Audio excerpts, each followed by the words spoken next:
Okay, good morning, everyone. This is my first meeting as the official chair of CELEP, so good morning to you all. Thank you very much for attending. I would just like to, first of all, remind everybody that the meeting is going to be recorded and that it's open to the public, and obviously the normal Zoom rules apply. So please, if you'd like to speak, please wave your hand or put your hand up on virtual hand up. If we come to voting, please could you again put your hands up and then put them down again so that we can count the votes if we're going on to other votes. Thank you very much.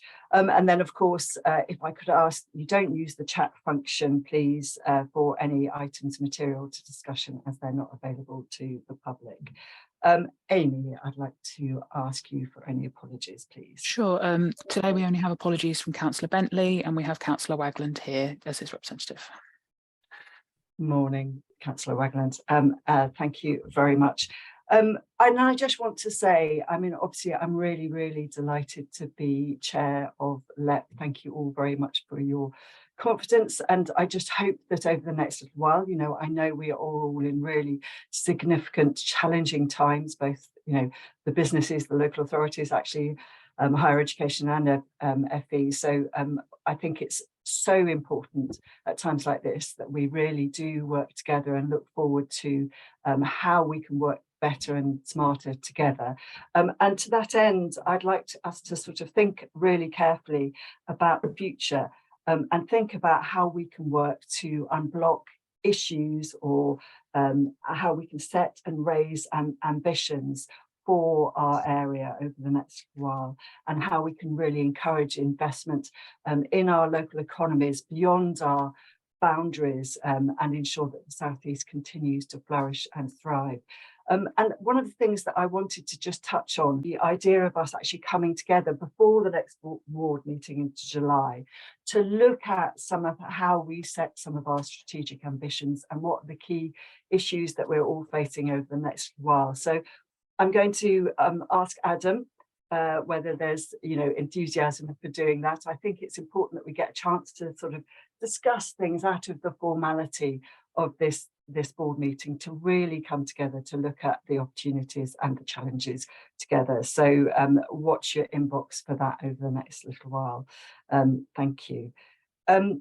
Okay, so let's move on to the minutes from the December board meeting.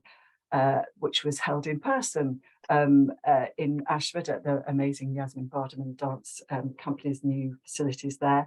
And are you happy to agree those as an accurate record, or do you have any queries about? Everybody happy? Great, thank you. And then can I also ask for any declarations of interest for this meeting?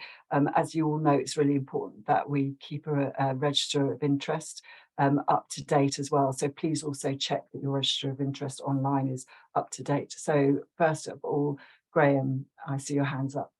Thank you, Chairman. Item 8, can I declare a non-pecuniary interest in that I represent the second tier authorities in Essex on the Board of Transport East? Thank you. And Joe? It isn't my declaration of interest, but I thought I would note again, item 10, a conflict with the Growth Hub. Thank you. And Vince? Yeah, similar to before, I'm a board member of Transport for South East. Thank you. And Keith? Sorry, I'm here. Yes, I mean, I hadn't thought, but as I'm chairman of Transport for the South East, I'm sure that that is recorded, but I'll just restate it. Thank you. Thank you very much.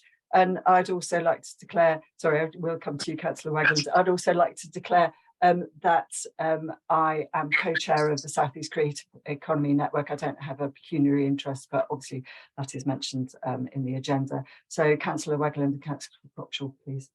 I don't think it actually probably needs a declaration, but since declarations have been made in relation to Transport East, I'm on that board in respect of Essex County Council. Thank you. Thank you. Thank you. And Councillor Cockshall. Likewise, I thought it was, but I didn't think it needed, but everyone else is. So I'm a director of Transport, a board member of Transport East. Thank you. I think it's always better to be on the safe side on these kind of things, isn't it? So thank you for all of that. Okay, then let me hand over now to Adam, who's going to just report on the annual performance review and the delivery plan. Thank you. Thanks, Sarah. Just a couple of quick ones from me, really. Just to say that just a few working days ago, we had our annual performance review with government, which is actually quite close to our mid-year review, which I think I reported on when we met last in Ashford. Pleased to say, yeah, a really good conversation. No actions, no sort of negative elements to the discussion at all. We were able to discuss in some detail where we were on delivery and the capital programme, as you'd expect, because it's well rehearsed through all the conversations that we have at the Accountability Board. We spoke fluently about where we're going in terms of our strategy and the work plan for this year, and also from a governance perspective, we were able to just to give the civil servants the update on where we were there as well, and what we know we need to do with the board over the course of the year too. So there were no concerns arising from it. There's a positive discussion. I think we touched on everything that we needed to as well. So I just wanted to play that back to the board. We will have a formal note of that discussion coming through to us over the course of the next week or so, I believe. And when that's in, I'll make sure that I share it straight away. Just linked to that, I was going to mention the delivery plan and the funding situation for LEPs. We haven't formally submitted a delivery plan for 23-24 to government yet. They haven't really required it of us as yet because they've not confirmed the funding situation. To give you a bit of reassurance, as you'd expect, we do have one. We will finalise that when we're clear on what the mandate from government is, what the level of funding is, and we do expect that imminently as well. And of course, I'll advise when that comes through. The body of work is as well understood. You know, everything that we did last year will carry forward into this year. There's obviously work around supporting those conversations around devolution as well and supporting local partners there. We have discussed it at recent board meetings, but I would suggest that we have a discussion on it in July as well, when the financial year is well underway. What I'd also like to do at the July meeting is really bring you up to speed on some of the broader strategic elements of our work and the broader work programme. I'm very conscious that quite a lot of the discussions that we have hone in on the management of the capital programme and in particular. But I think obviously when it comes to some of the work that we continue to do around skills, the major projects group as well, some of the working group activities represent some of the most positive things that the LEP has done. And I'm conscious that, you know, it's always important to bring the board up to speed on some of the outputs and delivery that's happened there through us directly and obviously in working with partners. So we'll make sure that we do that in July. But yeah, going back to the APR, you know, really positive, good to get it done. And we'll you know, any updates from government on that in terms of the note, but obviously also in terms of the core funding and support for the LEP into 23-24, we'll let you know as soon as we have it. Thank you, Adam. Does anyone have any queries or questions for him at all? No. Okay, thank you. I think it's really important, absolutely, Adam, that we do look at the delivery plan and ensure that everybody, you know, is happy with that and that it's going in the direction that we need it to. And that partnership is key for all of that. And that absolutely, we also look at how we can share all of the, as you said, the kind of learnings and knowledge that we have developed over the last 10 years with all of our partners. So thank you for that, and well done, re the annual performance review. Okay, let's move on now to item 3, to the Growing Places Fund. I'm going to ask Helen to bring an update to us. Thank you, Helen. Thank you. So this report provides an update on requested changes to agreed GPF repayment schedules and sets out a number of underlying principles which it is proposed are adopted when progressing in the next round of GPF funding awards. I'm going to initially cover off the repayment schedule changes that have been requested, These changes are being presented to the board as the projects in question have both previously requested a number of revisions to their repayment schedule, and therefore there is a requirement for them now to be considered by this board. The first project under consideration is the Sovereign Harbour project in Eastbourne. The project was awarded 4.6 million GPF in March 2014 and has to date repaid just over £1 million of this loan. The current project requires a remaining balance to be repaid by the 31st of March 23. It is intended that the final repayment will be made using income generated through the sale of the building and constructed using the GPF funding. Whilst agents have been instructed to market the building with a view to completing a sale by the 31st of March, Sea Change Sussex delivery partner have advised that due to current market conditions affecting the UK property investment market, it is unlikely that they will be able to conclude an open market sale of the building in advance of that date at a price which would be sufficient to safeguard repayment of the remaining GPF loan. In addition, the loan agreement in place between East Sussex County Council and Sea Change Sussex included a long stop date of the 31st of March 2023, by which point full repayment of the loan should be made. If this long stop date is not met, there is a requirement for Sea Change Sussex, after receiving written notice from the council, to transfer the building to East Sussex County Council at market value minus the outstanding debt. Work is ongoing to obtain a property valuation, which will help inform East Sussex County Council's decision making in this respect. In light of these ongoing work streams, a revised repayment schedule has been brought forward for board consideration. It is now proposed that final repayment on the loan is made in 23-24. This will allow time for the building to sell. The board are asked to note that under the terms of the loan agreement between Essex County Council and East Sussex County Council, that extending the repayment schedule triggers the charging of interest on the loan. However, it is recommended in accordance with other decisions taken by the board that interest is not charged on the loan at this time. The second project is the Eastbourne Fishermen's Quayside and Infrastructure Development Project. This project was awarded 1.15 million GPF in December 2017 and has to date repaid 325,000. As has been reported previously, a repayment of £250,000 was due to be made by the end of March 2022, but it was only possible for the delivery partner to make a payment of 100,000, which represents the default on the agreed repayment schedule, triggering the charging of interest on the remaining balance of the loan. Under the agreed repayment schedule, full repayment of the loan should be achieved by the 31st of March 2023. However, this will not be possible. As set out in the report, the project has faced a number of challenges since completion and has been adversely impacted by new Brexit regulations, which have impacted on their ability to export the fish that they catch. Work has been undertaken to reorganise the business plan model for the project, and an options appraisal has been carried out. A number of options have been investigated, and following the establishment of a new model, a repayment schedule which spans 11 years from 2024-25 has been brought forward for board consideration. It should be noted that this repayment schedule assumes that interest will not be charged on the loan. And whilst this approach is recommended, should the board wish to fully enforce the loan agreement, this will result in the repayment schedule extending further into the future. It is acknowledged that repaying the GPF loan over an 11-year period is not ideal. However, options to reduce the length of the repayment schedule have been explored and have proved to be unviable. In light of the duration of the repayment schedule and the ongoing work to develop new income streams, it is recommended that East Sussex County Council are required to undertake regular reviews of the delivery partner's financial position to assess the ongoing viability of the repayment schedule and to identify any opportunities for accelerated repayment. It is recommended that 6 monthly updates are provided to myself and the accountable body, with annual updates provided to the Accountability Board.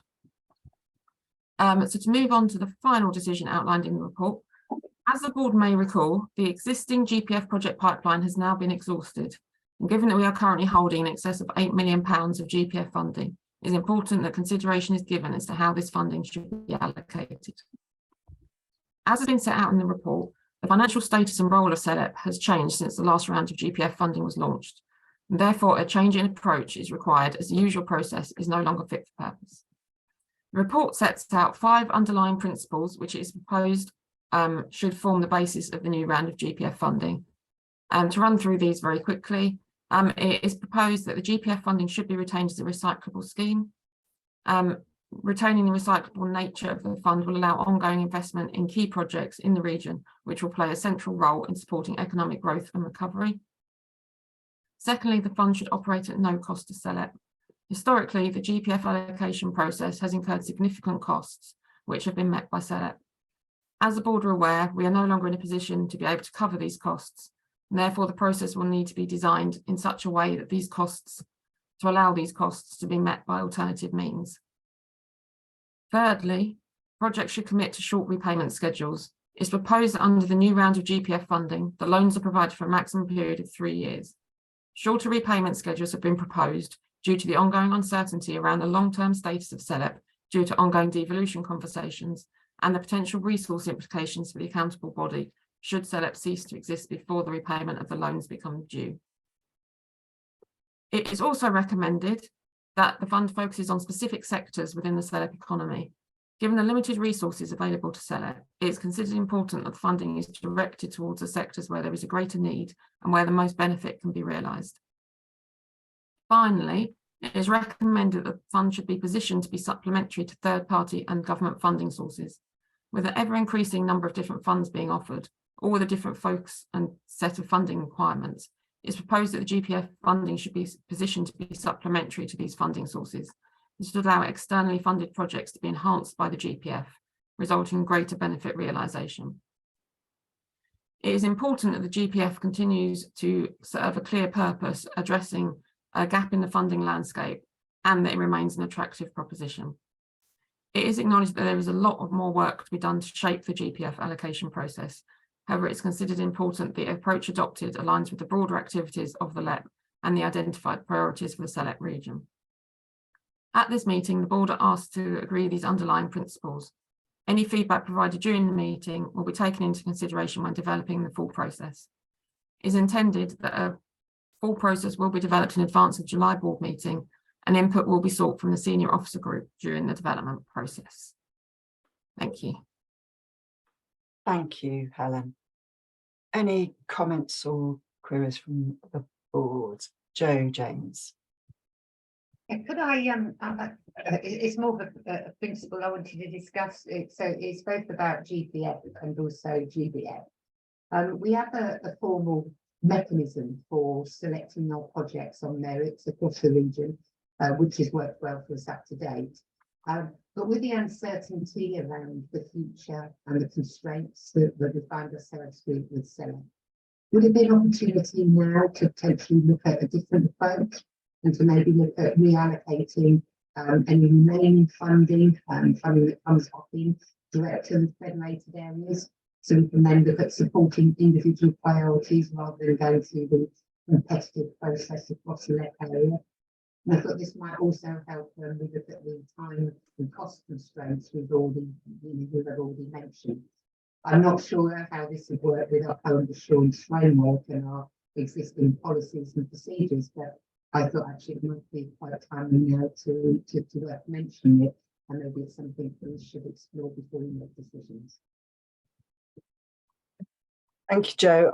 I personally was having some issues in hearing all of that in a clear way, but I think you were suggesting that we look at review the way that we allocate things. Is that what you were suggesting? Yeah, I've got quite a sound issue this morning, so yeah. I'll try and move a bit clearer. Hopefully you'll be able to hear me. I just think, you know, we've got our procedure of how we allocate the funding. It's a competitive process, but looking at the constraints that we have at the moment with the time and cost within CELEP and also looking at the uncertainty of the future, is this an opportunity now to look at a different model and maybe reallocate remaining funding that we've got actually across the federated areas, so we can all look at our own priorities rather than go through the competitive process. I don't know how this works with the existing framework, but I thought it was something worth exploring. Okay, thank you, Joe. Right, I've got David Rayner, Councillor Gough, and then Perry. Thank you. Thanks, Chair. And apologies that I dropped out of this. We had real IT issues, but hopefully I'm now back. just to say that on behalf of Success Essex, we support all of this. Specifically, obviously, supporting the 5 points that are listed, but obviously point 4 about the fund focusing on specific sectors. We look forward to hearing what those are likely to be at the next board meeting. But everything else, we're behind. Thank you, David. Councillor Gough. Thanks. And drawing a little bit on what the 2 previous speakers have said, I think the overall principles are good. The 5 principles are good, and particularly continuing this as a revolving or recycling fund. Clearly, there'll be an element of how it fits in with GBF, which we'll come to in a later item. I do think, picking up on the points that have been made about the sectors and about the federated areas, I think the question is how we future-proof some of this process so that areas are able to build up, their focus on particular sectors, and whether that takes the form, as Joe suggested, or actually perhaps a question for me is how the senior officer group is operates and is configured, so that we actually have input, as I say, very much from the federated areas as to how some of those priorities are set. So I think that would be my question on it. So the overall principles, absolutely, but I think we just need to future-proof this in terms of the way that the world is going. Thank you, Perry. Yeah, no issue with the document as a set out, Chair. What I would say is let's not limit it with sectors. I think the whole comment around sector is quite a wide sort of observation, really. Let's not just limit us with certain sectors. I need to know a little bit more about that. But what I would say is I'd probably disagree with Joe at this stage. I don't think we should change the fundamentals of what CELEP is all about. We look for the best projects for the area. And unless anybody's changed the rules of CELEP, and I've not sort of kept pace with that, I certainly would, certainly at this stage, I appreciate what Roger said, that we need to sort of future-proof ourselves, but I wouldn't make any fundamental changes. And I certainly would be advocating looking for the best projects and best use of this money across the CELEP sector, unless anybody tells us the rules have changed. Thank you.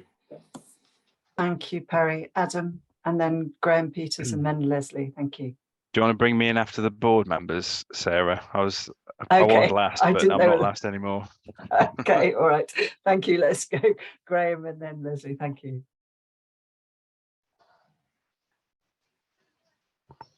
Graham, I think you've got mute on. Sorry, wrong computer today. Thank you, Sarah. The first 2, I would commend the extension of the repayment schedules on Sovereign Harbour and Eastbourne Fishermen. But on the more general point, I understand the desire to get the money out quickly, and that's to some extent constrained by CELEP's own future expectations. But I do think 3 years for the sort of projects we tend to be talking about for these amounts of money is a relatively short time. And I would love to see a bit of flexibility about that end date. I think 5 probably has to be an absolute maximum, but 3 could be quite punishing and challenging for a project to get itself built, completed and refinanced. Could be a struggle. Thank you, Graham. Leslie? Thank you, Sarah, and a very warm welcome. So good to see you on this Zoom call. I would very much agree with Roger's approach to this, and I think it would be interesting to see a little bit more flesh on the bones of this coming forward. Broadly in agreement with the principles, and I do think that the nature of where we are means we probably have got to look at the 3 years. I have sympathy with the view that it would be nicer to go further, but I'm rather inclined to the view that this has got to be deliverable within a short space of time, and I think that colours what we're going to end up looking at. I agree with Roger. We've got to look at that in conjunction with the GBF. I rather agree with Perry. Having done our own massive piece of sector development work, it wouldn't be too difficult for me to hand that over to Adam. But I'm not totally persuaded. I have a feeling, again, given the nature of what we're looking at, that I think we may have to be more pragmatic than many of us may like, and therefore I think this may require that sort of flexibility that Perry was suggesting. So those are my sort of overview on the different points that have arisen. Hope that's helpful. Thank you. Yes, very helpful. Adam, now let me bring you in. Thanks, Sarah. Just to say, really helpful to have everybody's inputs and to sort of hear the support for the way forward. I think just building on a point that you made actually in the first item about trying to bring board members together prior to July in a different kind of format to have a discussion about plans and kind of what the LEP can do and obviously with one eye on the sort of future proofing of everything. Maybe that when we bring that together, we could feature this discussion in that same meeting to make sure that the whole of the board have had the opportunity to have sight of how it's been developed and contribute to it. It's been effective in the past to develop things with the senior officer group, but I think given that actually this remains a significant amount of money, getting this right and given that it'll be one of the potentially one of the last big things that the LEP does, for me, it's really important that we get it right, that it is future proof and that it is, that it does respond in the best possible way to the needs of the economy, which of course is the most important thing. So yeah, for me, it's just, I think we should use the meeting you discussed earlier to offer the opportunity for the board to have a good old sort of roll the sleeves up type conversation around how we get this precisely right. Thank you, Adam. And absolutely, I think the point, of discussing this was to sort of set out some ideas for principles, but actually the detail of which, as you've all pointed out, needs to be worked on quite considerably. And I also pick up on Roger's point about ensuring that senior officers are also involved in those discussions too, Adam, which I'm sure there will be officer to officer discussions, but I would like to have use the brain power of this board. There's some amazing brain power sitting around this virtual room to input on what is, as Adam said, quite a significant amount of money, quite a significant opportunity to invest in the Southeast. So yeah, Perry, thank you. I was just going to ask one thing, Chair, with regard to the project that's being pushed out for payments to 2034. Is that deemed a one-off arrangement rather than something that would be naturally extended to others? Helen, Adam on this. Yes, I think given the circumstances, this is a one-off position. There is still a means to repay it, but obviously it's been severely impacted. So it's not something we'll be looking to offer more widely. It's just the way the circumstances have worked with this particular project. Yeah, I thought so. Thank you. Thank you. Thank you. I've got Liz and then Vince. I was just going to ask a question sort of linked to that does there have to be a standard repayment time, or could it vary according to what the project is?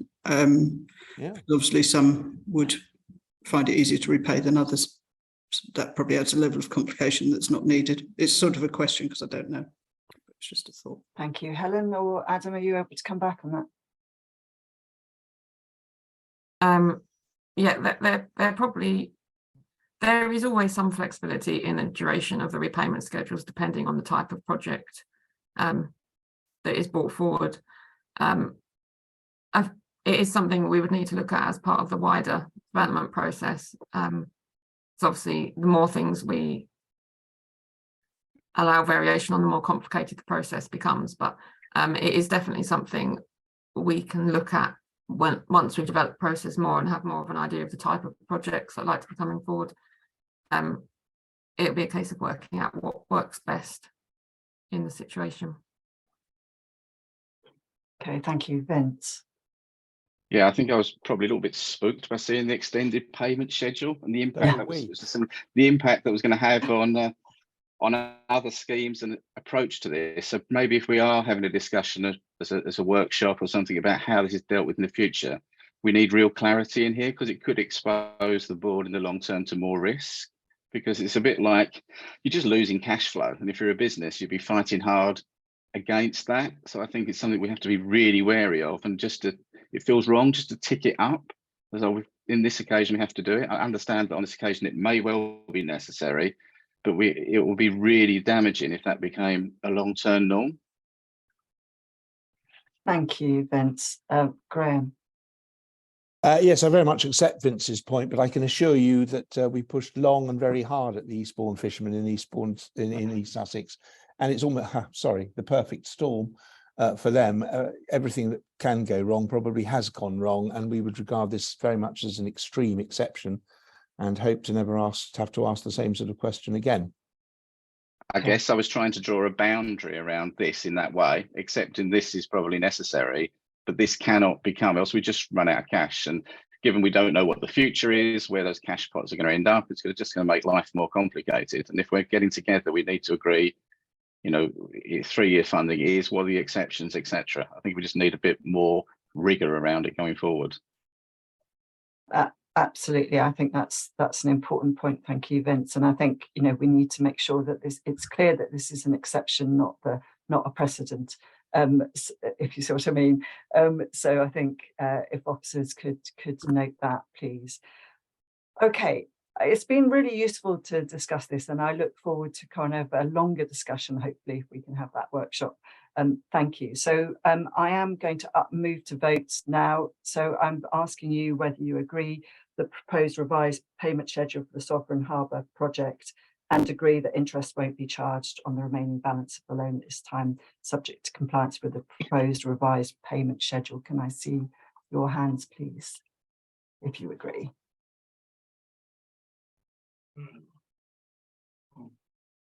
Great, thank you. I'm also asking you whether you agree the proposed revised repayment schedule for Eastbourne's Fisherman's Quayside and Infrastructure Development Project, subject to the provision of annual updates on the ongoing viability of the repayment schedule, and agree that despite defaulting on the agreed repayment schedule, the application of interest on the outstanding balance can be waived subject to compliance with the proposed revised repayment schedule. Thank you. And then also whether we agree to the adoption of the underlying principles, and then I'm going to add taking on board what the board have fed back to you, Helen, around the new round of GPF funding as set out in section 6.4 of the report. Are you happy with that?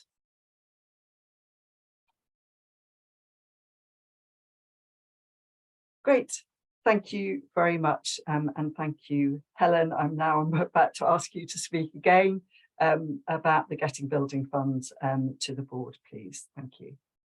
Thank you. So this report provides an update on the Getting Building Fund project pipeline and sets out a proposed approach to awarding the currently allocated GBF funding. As the board will recall, when the GBF project pipeline was agreed in October 2022, there were 2 projects which were not included within the pipeline, as they either did not meet the agreed criteria for the award of additional funding, or it was not possible for compliance with the assurance framework to be confirmed at that time. However, a commitment was given to reconsider the inclusion of the projects in the pipeline if further funding became available for allocation. As referenced at the last meeting, the Swan Modular Housing Factory project has been withdrawn from the GBF programme due to Swan Housing taking the decision to close their modular housing arm. As a result of this decision, there is a requirement from Essex County Council to return the full 4.53 million GBF allocation awarded to support delivery of the project. The value of the funding being returned exceeds the value of the GBF funding sought by the projects remaining on the pipeline, and therefore the board asked to consider whether the 2 projects originally excluded from the pipeline should now be added. The first project is the Restoring the Glory of the Winter Garden Phase 2 project. Additional GBF funding of 900,000 was sought to bring forward a further phase of the project, which has already received GBF investment of 1.6 million. It was noted at the time of business case submission that the Phase 2 project was at a relatively early stage of development, with both listed building and planning consent required to enable project delivery. Both were outstanding at the time of application. The process for creating the new GBF prioritised project pipeline, as agreed by the board, indicated that the existence of any barriers to delivery which had the potential to significantly impact on the delivery programme, including outstanding consents, would preclude the project from being prioritised for receipt of GBF funding. A recent update on project delivery has confirmed that both planning and listed building consent remain outstanding. And as a result, the project still does not comply with the conditions agreed by the board in relation to the creation of the pipeline. And it is therefore recommended that the project is not included in the pipeline. Other projects which did not meet the criteria agreed by the board chose not to apply for additional GBF funding, and therefore allowing the award of funding to the Winter Garden project would give the project an unfair advantage over other projects which adhere to the criteria set out. The second project is the Accessing Charleston Removing the Barrier to Growth project extension. Additional GBF funding of 321,000 was sought to bring forward a further phase of the project, which had already received GBF investment of 330,000. This project was not originally included in the pipeline, as a number of concerns were raised by the ITE, and it was therefore not possible to confirm that the project met the requirements of the assurance framework. However, it was noted that further work was being undertaken on the business case with a view to addressing the concerns raised. A recent update on the project has shown that whilst there has been further engagement between East Sussex County Council, the scheme promoter and the ITE, it has not been possible for all the concerns raised to be fully addressed, and there remain some uncertainties of whether the project is deliverable and whether it offers high value for money. The concerns raised are set out in the report, but primarily they revolve around uncertainties to the robustness of the forecast project benefits, which means we can't assure that the project offers high value for money. There's considerable cost uncertainty as formal procurement has not yet been undertaken. There's a risk delivery programme as the project requires the involvement of utility companies, and there is also further work that would need to be undertaken to understand how the extension to the project interacts with the original GBF project, and whether the extension enhances the original benefits or whether it perhaps erodes the benefits that were stated that will be achieved through the first phase. Due to these factors, it is recommended that the project is not added to the pipeline, as compliance with the assurance framework can still not be confirmed. As referenced earlier, the value of the GBF funding returned following the cancellation of the Swan Modular Housing Factory project exceeds the value of the projects remaining on the pipeline. The Accountability Board have agreed the award of funding to all projects remaining on the pipeline, but this still leaves an unallocated balance of 2.049 million. That is assuming the board agree the recommendations in relation to the other two projects in this report. As the board will recall, the purpose of the now exhausted GBF pipeline was to support projects which had experienced cost increases due to the impacts of COVID, Brexit, and high inflation levels. It is considered that it would not be appropriate to apply the same approach when determining how the remaining GBF funding should be allocated. The purpose of the GBF funding was to support shovel-ready projects which could be delivered within a short time frame. To continue awarding funding in the same way would in effect be penalising those projects which complied with this criteria and were able to deliver in accordance with government expectations. Therefore, a new approach to allocating the funding needs to be established. A further consideration is the resource implications for all involved parties should a similar prioritisation process be run again. Given that, as already discussed, there are plans for a new round of Growing Places Fund funding to be run in 23-24, resource implications will be further intensified, and there is insufficient capacity within the SELEP team to manage two separate funding processes running in parallel. As a result, advice was sought from government as to whether the remaining unallocated GBF funding could be combined with the available GPF funding, therefore allowing award of all available funding to be managed through one process. Government advice was that this approach seemed sensible, as long as the GBF element of the funding was ring-fenced for capital projects which were shovel-ready with short delivery programmes, i.e. they met the original requirements of the Game Building Fund programme. Government placed the responsibility for the decision as to how the available GBF funding should be allocated on the Section 151 officer of the accountable body. However, in line with our agreed governance processes, both boards will continue to play their usual role in the process. The Section 151 officer of the accountable body has highlighted some key requirements as set out in the report, which would need to be taken into account when reallocating the funding if this approach is adopted. For the reasons outlined, it is recommended that the award of the available GBF funding is managed alongside the award of the available GPF funding, allowing one combined process to be undertaken. As already discussed, further work will need to be undertaken over the coming months to shape this process, with a view to bringing a proposal to the board in July. In terms of a wider update on the GBF programme, it will no longer be possible for the GBF funding allocation to be spent in full by the 31st of March 23, and therefore government expectations in this regard will not be met. Following the recent development with the Swan Modular Housing Factory project, advice was sought from government as to their position with regard to any GBF spend which extends beyond the 31st of March.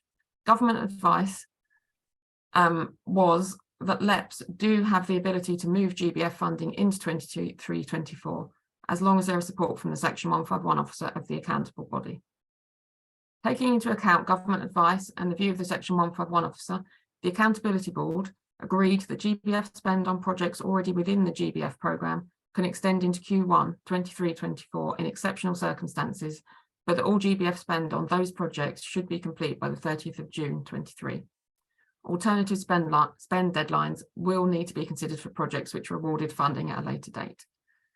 Finally, just to note that the current ITE contract is due to end on the 31st of March 23, and therefore there is a need to undertake a procurement exercise to appoint an ITE. This procurement will be informed by a scoping exercise, which seeks to establish the services expected to be required over the coming years, which will obviously take into account the process developed for the Growing Places Fund funding. Thank you. Thank you, Helen. Any comments or queries from the board, please?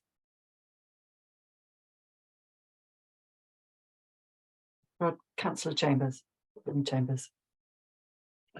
Thank you. I've got no problem with the decisions we're being asked to make at 2.1, 2.2. I just want to just make one or 2 points. How I welcome the decision of the recommendations of the government to actually allow us as an organisation the flexibility as far as the future use of those funds are concerned. What I am concerned about is that when did I hear from Helen that the proposals as to how this was going to be administered were going to be before the July meeting, was it? Yes. Is that right? Yes, that's right. Right. Well, in bringing forward that report, I would like it to indicate whether there are restrictions on any projects that have received are in receipt of government funding, but not necessarily through the LEP. I have in mind, and I don't think it's only applicable to us here in Medway, of 3 levelling up fund projects, which received funding under round 1 of the levelling up. But of course, as we all know, that funding is not being directed through the oversight of that funding is not being directed through the local enterprise partnership, but indeed through the various local authorities that made the submissions. But I read in 6.5 there would be a requirement for the GPF element of the funding to be ring-fenced for capital projects which are GBF compatible, i.e. shovel-ready projects with short delivery programs. From our experience here in Medway with the levelling up projects, they fall within that category. But of course, we all know what's happened since the submission of those projects for consideration, and therefore the funding that was asked for to meet the delivery of those projects. There's a certain vast increases in the delivery costs, particularly as far as building supplies and everything associated with the development of those shovel-ready projects has increased enormously. Would there be envisaged any restrictions for those projects, which are capital projects, which are shovel ready, and indeed they're not, or well, in fact, only one of them is being promoted by the local authority. Two are one by the university and one by the Historic Dockyard Trust. Would there be, I come back to the point I want to make is, do you see any restrictions for them for making a submission in order for them to deliver those projects, which are shovel ready, in time, on the flexibilities which have been given to us now regarding GBF allocation? I just want a view on that, and to make sure that if it was thought there were to put restrictions on, perhaps we should think again. Thank you, Helen or Adam. Reply to this, please. I don't think there's any plans to put any restriction on it. Obviously, this will form part of the process that's developed in conjunction with the Growing Places Fund. Sorry, so I guess it just depends how that process is shaped as to whether the projects fit the criteria as agreed as part of that process. But I don't think we'd be looking to actively exclude them. I think that's probably just something that needs to be taken into account when developing the process. Okay, thank you. Thank you. Roger. Thank you. Thanks. A couple of questions, if I may. One is, am I understanding it correctly that whilst bringing this in line with or along with the Growing Places Fund, that this would retain its nature as a grant-based scheme? And I suppose there's then a question as to how the two things operate together and how you would treat, for example, those two rather different funding sources being allocated to a particular project. And the other is, I suppose, just to understand a little bit more the rationale of excluding any existing projects, because how many projects are there still that could complete by, are yet to complete, but ready to do so by March of this year, that are being excluded from this?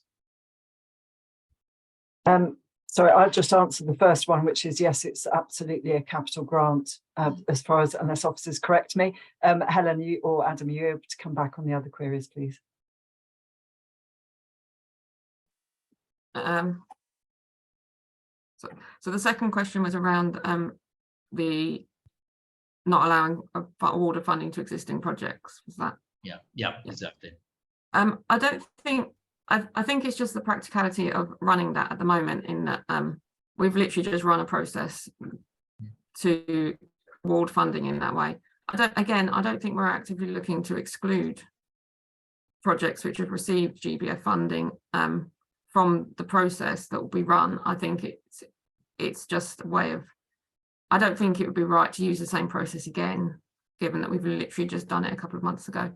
So we're actively looking to exclude them. It's as long as they meet the criteria, as with the Levelling Up Fund funding projects, there's nothing to stop them applying for funding once the process has been established. Sure, but anything that's done that was in line with, well, not the original, but the sort of revised timeline for March will fall short of that anyway, won't it? Because clearly this new process is not going to be in place for a little while. No, but yeah, as previously, it might be that there's further phases of existing projects or increases in project scope. Those sort of things could be considered as part of the funding award if they meet the criteria. Okay, thanks. Thank you. Leslie. Yes, again, agreeing with Roger's queries and Helen's answers. Very interesting. It seems to me that we have a number of projects as well that have been what you might call value engineered down, and it seems to me that those are ones where we could get quite a lot of benefit from the sums that we're able to provide. there are projects which need just a bit more, and both of those categories seem to me to give a better position on the legacy of the CELEP, in the sense of being able to round off projects to show complete performance of particular projects, which I think is very helpful for all of us. I think the other point is simply the capacity issue, which I think Helen is alluding to. And I think whatever we do has to be very simple, both for the organisations concerned and for our staff, because we can't end up with them having to run assessments of everything. So I think these criteria need a bit more work, if I may, Chair, in terms of how to get it to that point. And in particular, I was thinking, as we were discussing the earlier questions, how difficult that would be to advertise to people as to whether they could apply. I take that we're not excluding, but of course the question is what are we inviting? And I think therefore it would be really clever to start working on that point by reference to starting with schemes that we really would like to come forward. As I say, the value engineered and the needs a bit more in my term scheme seem to be a good start, because they may be very easy to address, and then to look at what we're looking for in terms of new projects, which for the reasons indicated are going to be tricky, and they must be something that can be done in the most quick and efficient way and deliver within the time frame to deliver the legacy. Thank you. Absolutely agree that clarity and simplicity are key, and ensuring that we're delivering value for money is really important. So whilst we need to continue to ensure that we look at all of these things with rigour, we also need to ensure that we are doing it with appropriate, smarter and better, really is kind of are going to be our watchword, I think, going forwards on some of this. And so unless there are any other queries, let's go to check that you agree with restoring the glory, that the Restoring the Glory of Winter Gardens Phase 2 project should not be added to the GBF project pipeline, as it doesn't meet the criteria agreed by the board in July 2022. Do you agree? Thank you. And do you agree that accessing Charleston, removing the barrier to growth project should not be added to the GBF project pipeline due to the reasons outlined in section 5 of the report?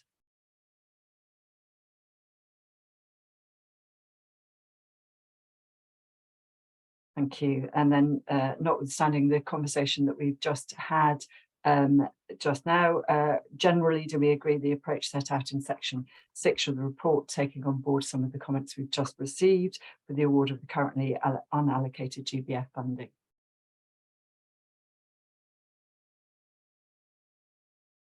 Great.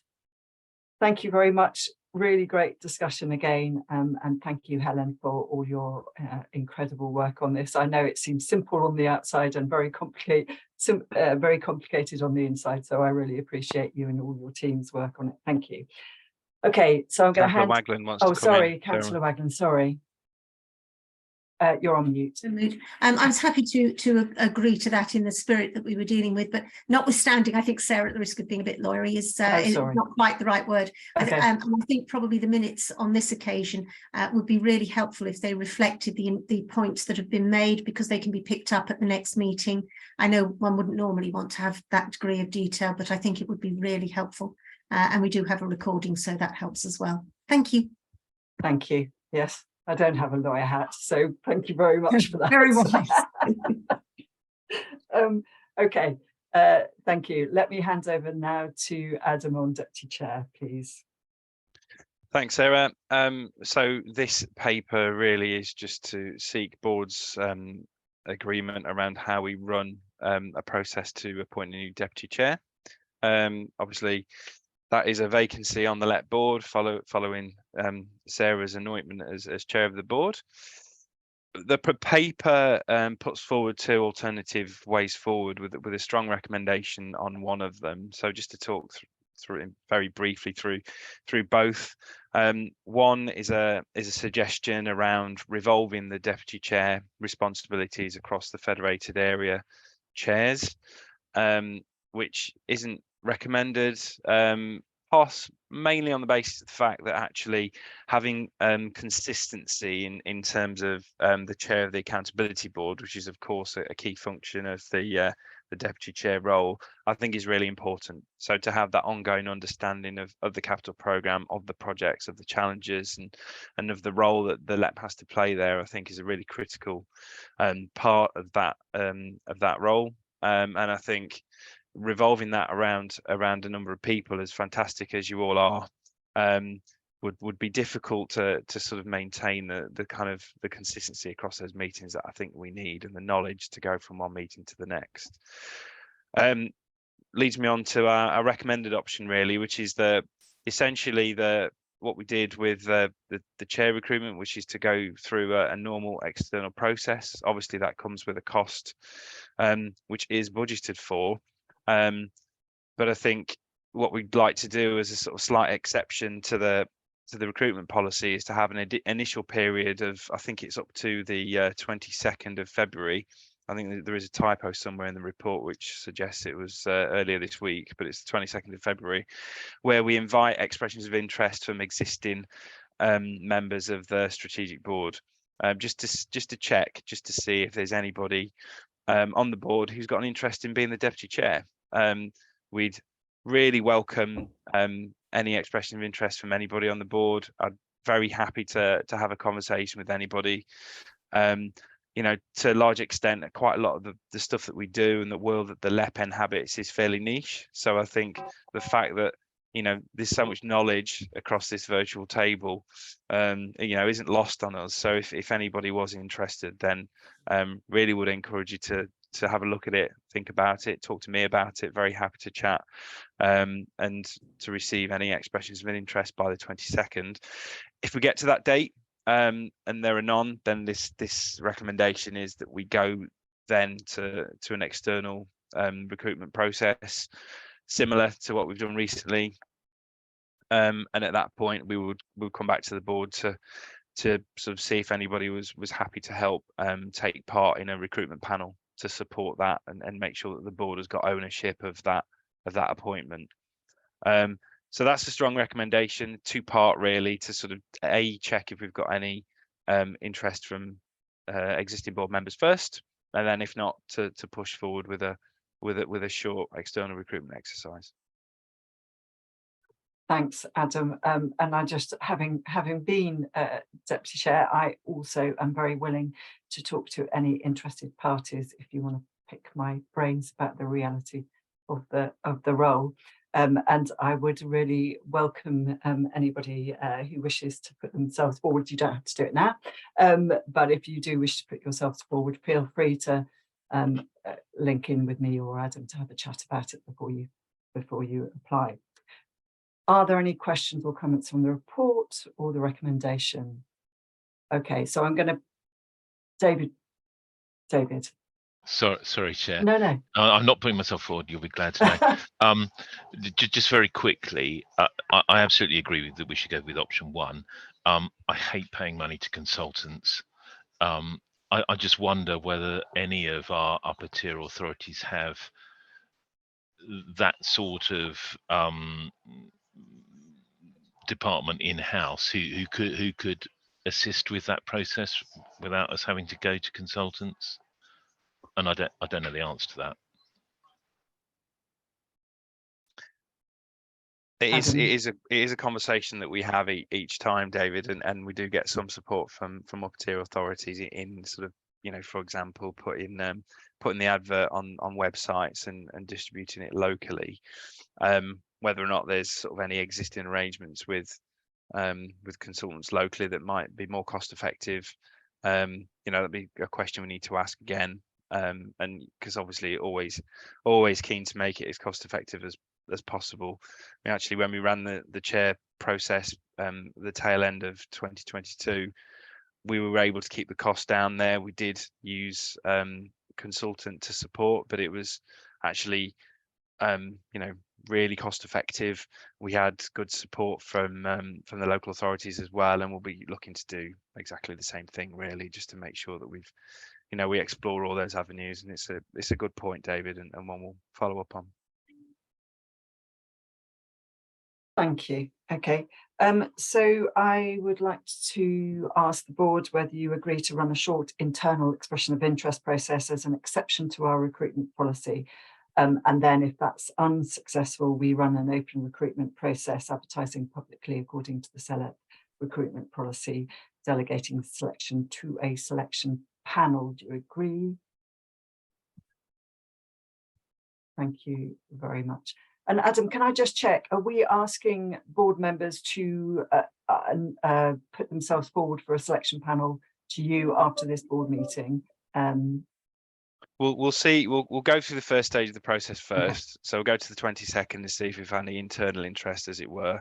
And then at that point, I'll confirm with the board if, you know, if there's a sort of different route, or if we're going to go ahead with the external recruitment and therefore require people to, or ask if people can support us with a recruitment panel. So come the 22nd, we'll be clear on that.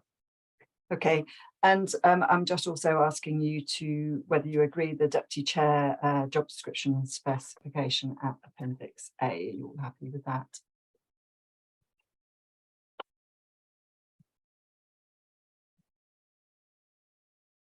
Great. Thank you very much. Okay, let's move on now to item 6, which is a confirmation statement and power of attorney. Amy. Thank you, Sarah. So this item is a simple procedural item regarding 2 documents that require annual confirmation. They're the SELEP Limited Power of Attorney and the confirmation statement for Companies House. There are no changes proposed to either document since last year. So, thank you, Sarah. Okay, so hopefully everybody's had a chance to read the papers. Are there any questions? No. Okay, so I'm asking us that we resolve to enter the power of attorney Appendix A for a period of 12 months. Are you all happy?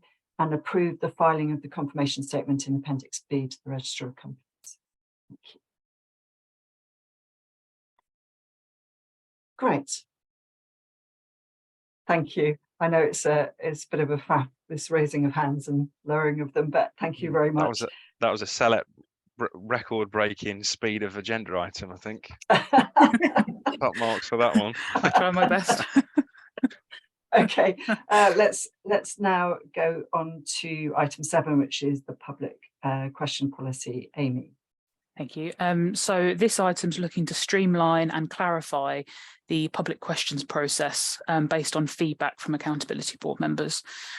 Other LEPs don't generally offer the opportunity for the public to ask questions at regular meetings, but we're keen to keep this mechanism for maximum transparency and openness. I won't go over all the details contained in the paper, but in brief, submitting through the new form would ensure that we get all the required information in the right format in one go, and it automatically compiles a spreadsheet of the submissions for our records, which will be really helpful. It is accessible to anyone with an internet connection, which is consistent with our current policy of submitting via email. At the moment, it's written with the name of the member of the public being public by default. This is based on the discussion at the previous meeting in December, but the board may want to consider that at this meeting. I think that's all I plan to say. I think if anyone's got any questions or want anything clarifying. Thank you. And Amy, I do just have a question. I want to a couple of things I want to clarify. I mean, so from our point of view, this is not about closing down public questions. This is about actually making the process simpler and easier to use, and clarifying, making sure that we've got to the nub of kind of the questions that are being asked, so that that they're not, that we are really clear. Is that correct? Have I understood that correctly? Yes, absolutely. Yes. And can I also just clarify that if you don't have access to the internet in any shape or form, which some people I guess still don't have, that there is a process by which people can ask public questions? Yes, if they gave us a call on the phone, we'd be able to do it that way, no problem. Okay, thank you. Are there any questions from anybody else? Councillor Ragland, Leslie. Thank you, Chair. I think for me that the process I'm fine with, though I think it will be extremely difficult in some quarters to convey the impression that it isn't being done to preclude. And I think that is a feature of the times we're in, to be honest, as much as anything else. So that I think efforts could be made on the comms piece of this. But I was a relative newcomer to this group, although as I think you know, I was involved at the very beginning. I seem to have bookended it almost. And one of the things that I do have a concern about is that I think that for perfectly proper reasons, the answers become impenetrable, and the system is a part of that. But I think one of the things that I wonder about is whether we should have the way in which we deal with that and the tone and content of what we use in response looked at in both either a customer services format, with which you, Chair, are probably even more familiar than I am, or in terms of a plain English one. Because I remember thinking from the first time I saw them in action that they didn't feel to me to answer the question, and that was probably because I was still learning the ropes. I still have a feeling some years later that they don't feel as though they're answering the question. Now, if that's the case, as I think most local authorities have found, it is easier to deal with that in writing with the individual concerned.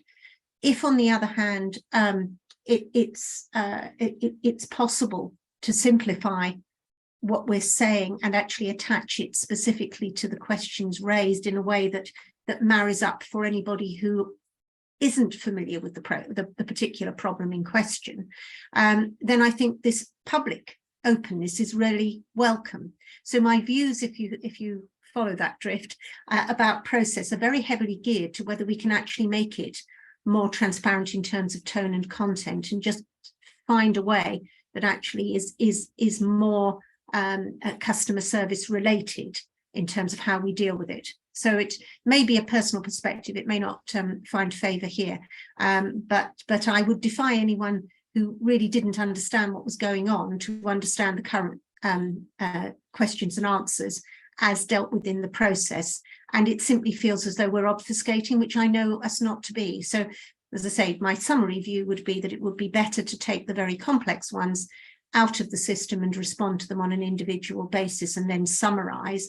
It would be better to deal with anything that we can show transparency on and which has a general function to the way in which we do business as CELEP. It would be better to take those openly and in the meeting as we do now. Thank you, Councillor Ragland. I think I'll take all the questions, all the comments and questions, and then ask Amy or Adam to respond. Thank you. Mark.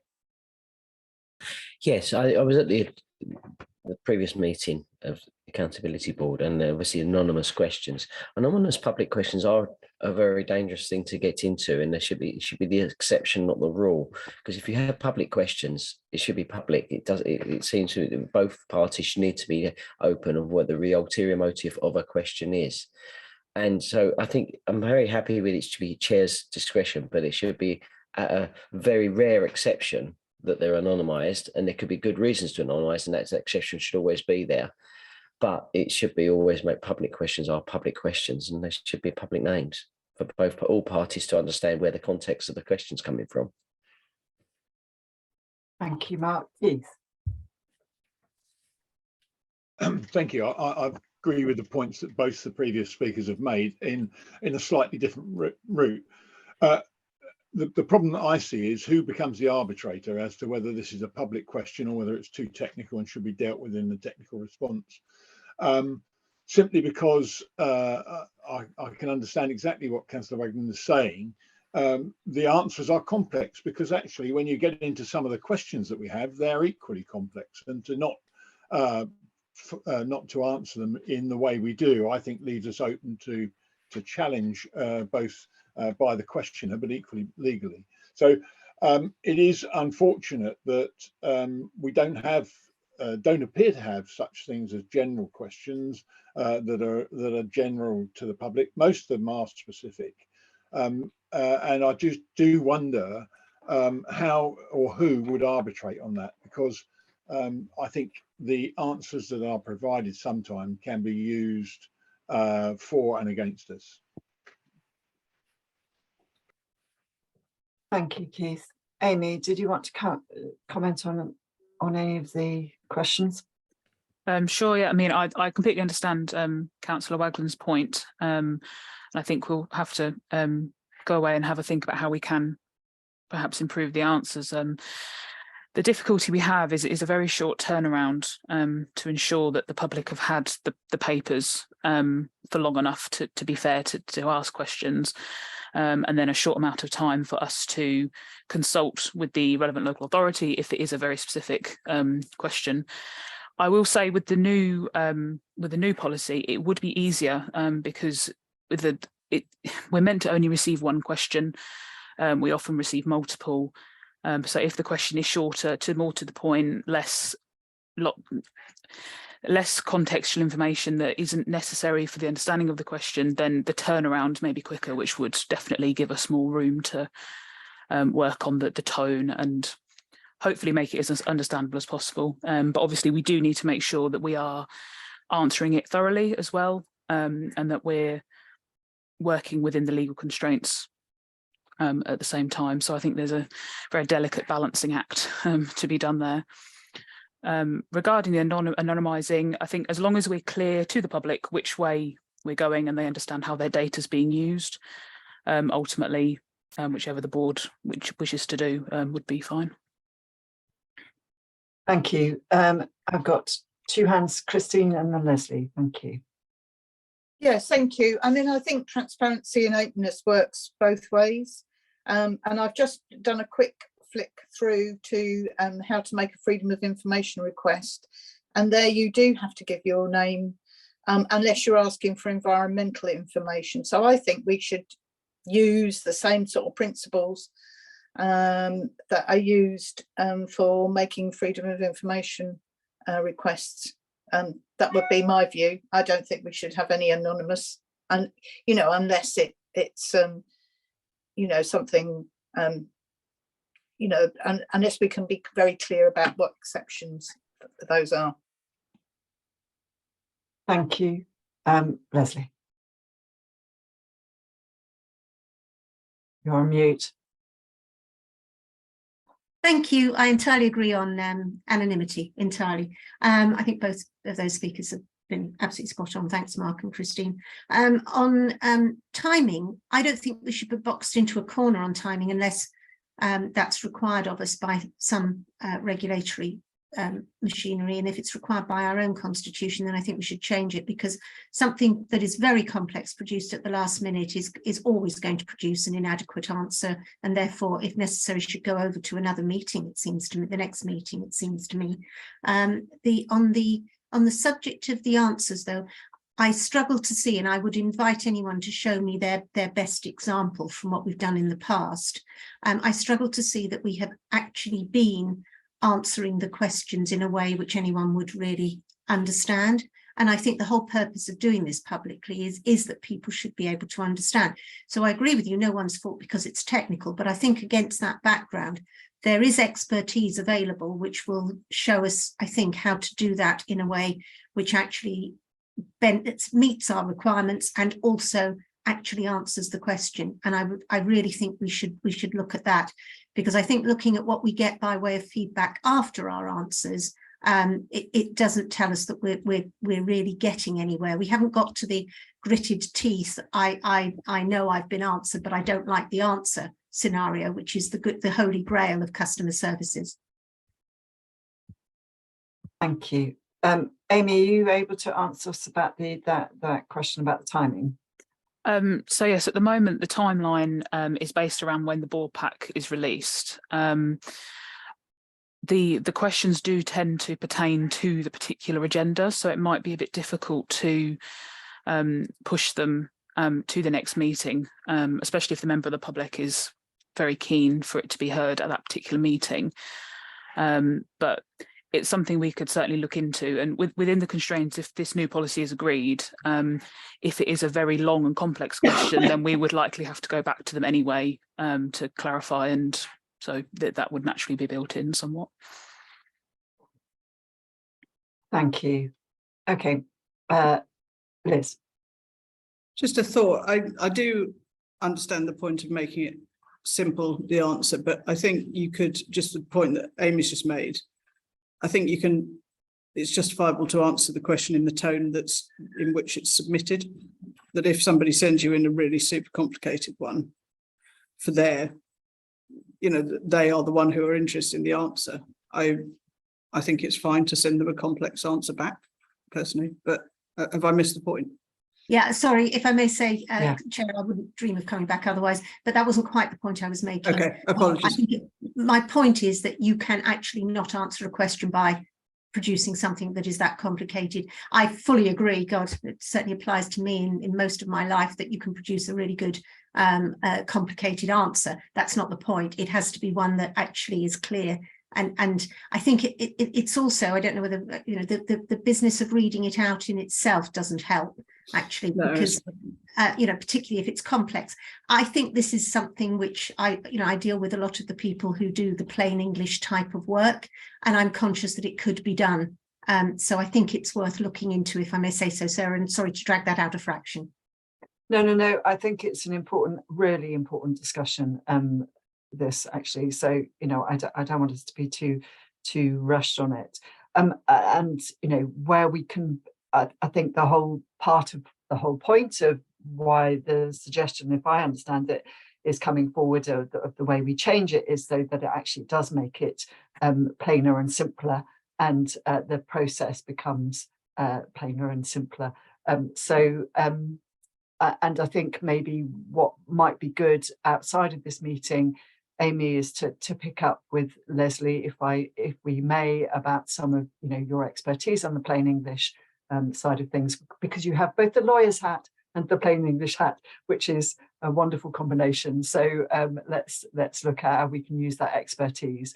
Thank you. So are we happy to agree the updated public questions policy at Appendix A?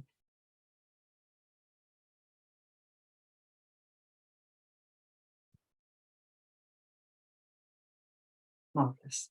Thank you very much, and thank you, Amy, for all your work on that.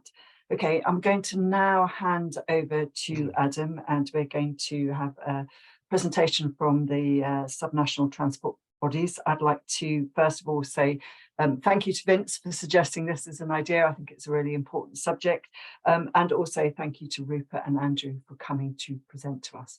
Adam. Thank you, Sarah. Just a couple of quick lines from me. Just reiterating firstly what Sarah said about thanks, Vince, for the suggestion to to bring the STBs to talk together this morning. We have obviously heard from Transport for the South East and Transport East at different points in the past, but I think very helpful to get an update on where they are, their work, and how we can support them moving forward. We do have a long history of supporting the STBs, both at an officer level and a board member kind of level, at a board level indeed. And obviously we have two members of the strategic board here who are chairs of the two subnational transport bodies. So I know it's been mentioned already, but Councillor Glazier is the chair of Transport for the South East. Councillor Bentley of Essex County Council is the chair of Transport East. So we're well linked to both in many ways, and you know, long may that continue too. Should probably just reflect also that given the convening power of the LEP, I think it's well evidenced here. So we have a presentation now from Andrew and Rupert. I think Rupert's up first.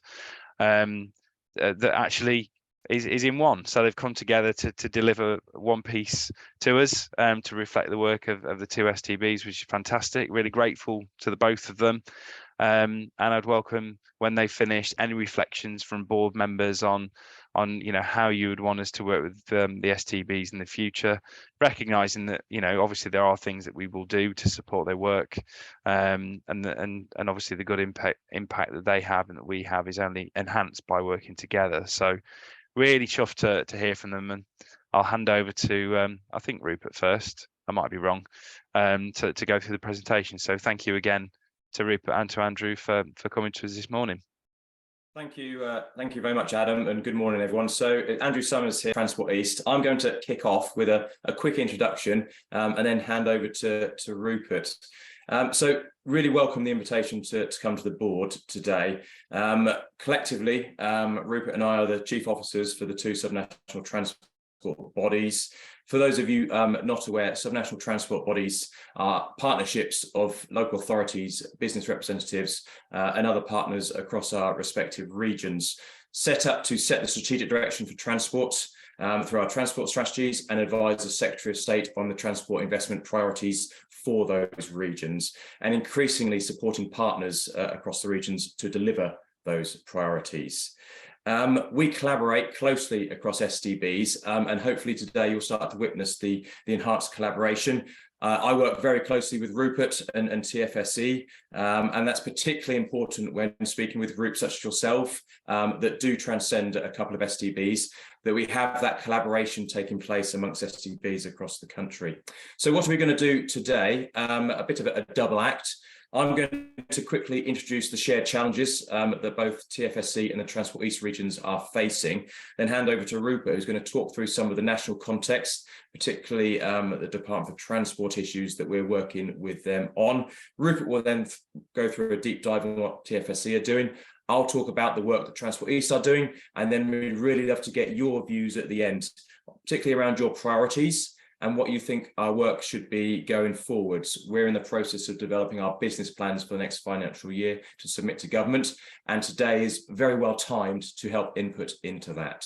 So I'm just going to kick off quickly with the first slide before handing over to Rupert. And this was very much for us all to recap on what our shared transport challenges are.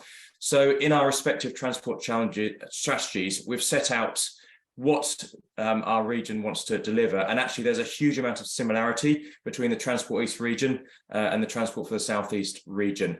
And when you think about the Greater South East, and we're thinking here our two STBs plus England's economic heartland, which is the one that goes into Cambridgeshire, etc.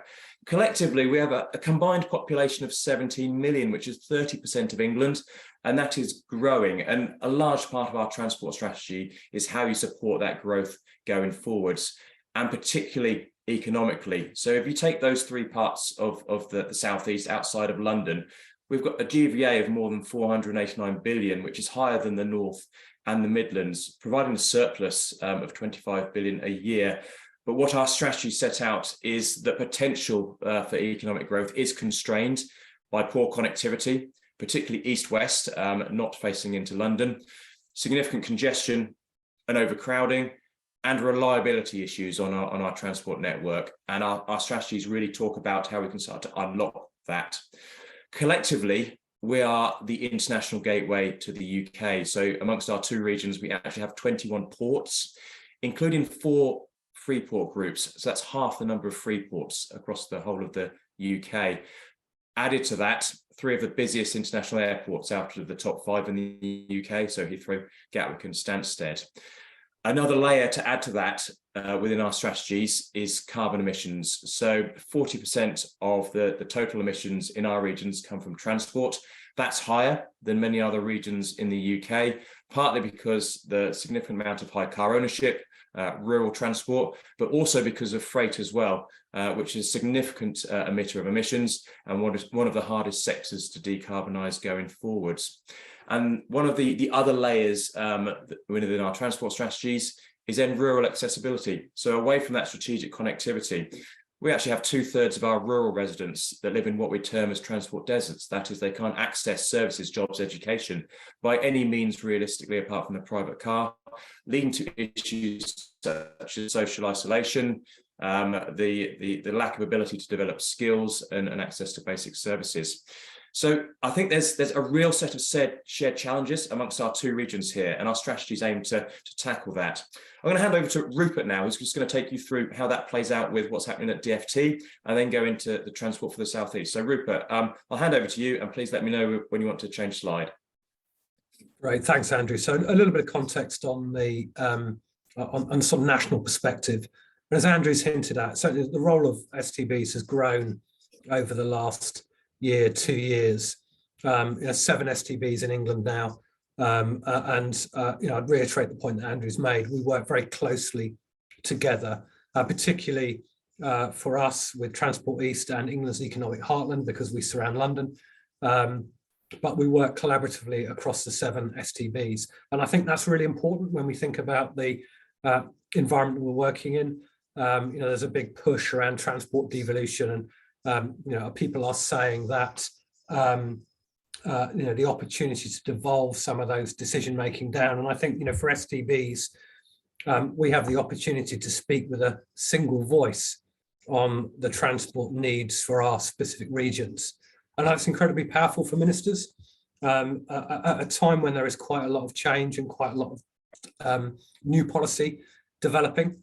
So you'll know that the Roads Investment Strategy, the 3rd Roads Investment Strategy, is being consulted on at the moment, and there's a whole load of pressures around that, not least inflation, not least how you deal with decarbonisation, and STBs are being asked more now to get involved and to start to shape some of those challenges, particularly around decarbonisation. We also know that rail reforms remain on the horizon, and you'll recall the William Shapps review into Great British Railways. There's a transition team established, and we're working closely with them. And I think part of the role that STBs play is that pulling together those different modes to develop integrated transport policies, and so that we can really pull on all modes to give people and places the best possible connectivity outcomes, rather than just focusing on specific modes. We will see, I think, as we go forward, that strengthening role. And if you look at the transport strategies that STBs are producing, were you to knit those together, you have an English National Transport Strategy. And I think that's quite important, because the DfT expectation on STBs has grown over the last couple of years. And their expectations of us are that we will develop these transport strategies. We will provide advice to the department and to ministers on the priorities for our regions. And we will develop centres of excellence to support our local transport authority colleagues in delivering outcomes on the ground. So, for example, I'm working with them on their 4th local transport plans to provide that line of sight from national policy through to regional strategy down to local delivery. And the work that we're doing and developing around centres of excellence will support that work. There are other strands as well: a rural mobility strategy, future mobility strategies, working with local transport authorities to skill up around bus and support them with successful bus service improvement plans. So there's a range of activities that the DfT are now setting out for us. And I think it's quite an exciting time to be able to provide the evidence base to enable ministers to make decisions. Andrew, next slide, please. So this is the first of both of us talking through where we are in particular. So for Transport for the South East, you'll undoubtedly recognise this Venn diagram. It's the principle has been around for many, many years, that our job is to pull together the economy, environment and society and hit that sort of sweet spot in the middle to make sure that we are providing a sustainable and integrated transport system. Now, and if you go back to first principles, STBs were established to facilitate economic growth through transport connectivity, whilst having regard to those environmental and societal issues. So that is our mission, and that's a theme that you'll find throughout the subnational transport body arena. The next slide, please, Andrew. And there's been quite a lot of success. This is specific to Transport for the South East, but it applies across the STBs. We've secured indicative funding for a 3-year period, so we've got some certainty of our funding settlement from the DfT. That more than complements the local authority contributions that we secure. So we secure £500,000 a year from our constituent local authorities, 16 local transport authorities in all. But we more than exceed that with the DfT grant funding that we get, and the last spending round set out that funding for the 3-year period. For us, that covers our core costs and the ongoing technical programme and supports the delivery of our strategic investment plan, which I'll touch upon a bit later on in this slide deck. We've also secured additional funding for 4 work streams that were identified by the Department for Transport. So it's around Bus Back Better, EV charging, local capability and decarbonisation. Next slide, please, Andrew. And our transport strategy is crucial to this. So we set out, and you'll probably recall, I came in front of the South East LEP a few years ago now, talking about our journey, the development of that economic connectivity review, which rather than diving into the transport planning issues of the day and resolving infrastructure problems, we took a step back and said, well, let's understand what the economy needs, how the economy functions, where are the sectors, where we're expecting to see growth, housing growth, commercial floor space growth, what are the journey to work connections, so that we took that step back and understood what the economy needed to thrive. And it was from then we developed the transport strategy, which we landed in 2019. And the Secretary of State, on receipt of that, has said that they will have regard when setting policy and investment decisions to that transport strategy. But of course, the strategy on its own is all very nice. The next stage of that is developing the interventions and the delivery plan. So the transport strategy led on to the development of the strategic investment plan, which pulled together evidence from across the region to develop some of the interventions that we're describing in our investment plan. Next slide, please, Andrew. So let me touch upon the strategic investment plan. This is a key document. This is the blueprint for investment within the South East. It's very much developed in partnership. The evidence base has been pulled from our local transport authorities, from stakeholders, and it also draws down from national policy and actually influences national policy. So it's very much a regional plan, strong evidence, and there is that we call it the golden thread that goes from national policy through our strategic investment plan down to local delivery. And this SIP provides the multimodal interventions that focus on changing places and making life better for people. And it sets out, over the next 28 years, of £40 billion worth of investment in the South East to really deliver the outcomes that we set out in that economic connectivity review. And of course, one of the challenges with a £40 billion investment is thinking about, well, how do you finance this? How do you fund it? So inevitably there will be calls upon public funding in the way that we fund transport infrastructure now. But part of the SIP is looking at some of the financing options. And in particular, how do you draw in private investment to deliver some of the outcomes that we're seeking to achieve? And the final point I would just add is, this is part of the journey towards net zero. And it starts to identify some of the carbon reduction impacts, which I'll expand on in a second. Andrew, next slide, please. So as I mentioned earlier, it does align with wider policy. There's a lot of activity going on nationally, rail reforms, transport decarbonisation, Bus Back Better, and so on. And what we do is pull on that evidence from a national, pull up evidence from local, and set out an evidence base which enables local transport authorities to pull together local transport plans to support them in Bus Back Better, to identify connectivity opportunities in relation to local plan development and so on. Next slide, please, Andrew. But as well as specific interventions, there are a number of global policy packages that we think are important. And these are to really enhance the specific local interventions. So we know decarbonisation is a massive challenge in relation to transport. And the decarbonisation policies and the interventions provide that journey down towards net zero. So we can start to push on rapid adoption of zero emission technologies and start to mitigate some of the effects of the carbon generated by transport. But it needs other policies to support that decarbonisation journey. So we are setting out the real terms cost of public transport fares, and it is you just have to look at bus fares by comparison to rail fares. It is an expensive business, getting about by public transport, and what we're finding post pandemic, particularly notably for rail. I mean, if you look at the comparison between rail and bus fares, every year you see a 7-8% increase in rail fares. And for some people that is unaffordable.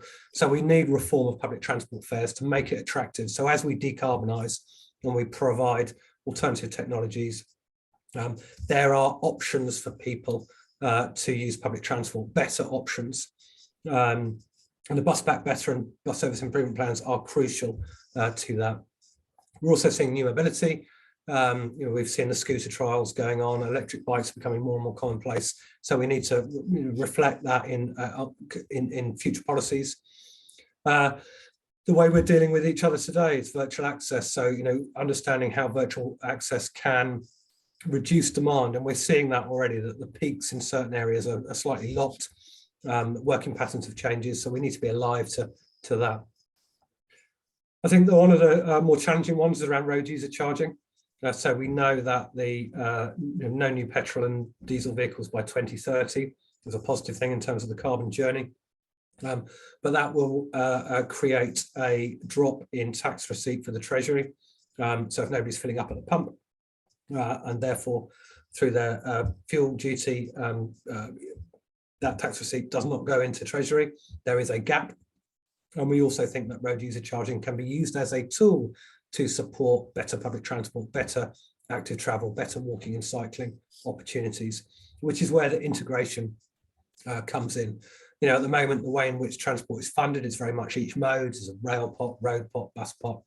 And what we need to do is integrate that in a far better way.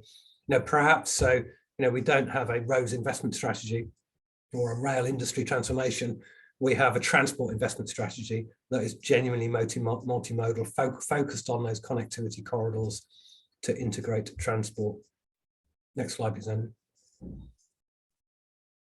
This is just a very difficult to get underneath, and I would draw you to our strategic investment plan on the Transport for the South East website.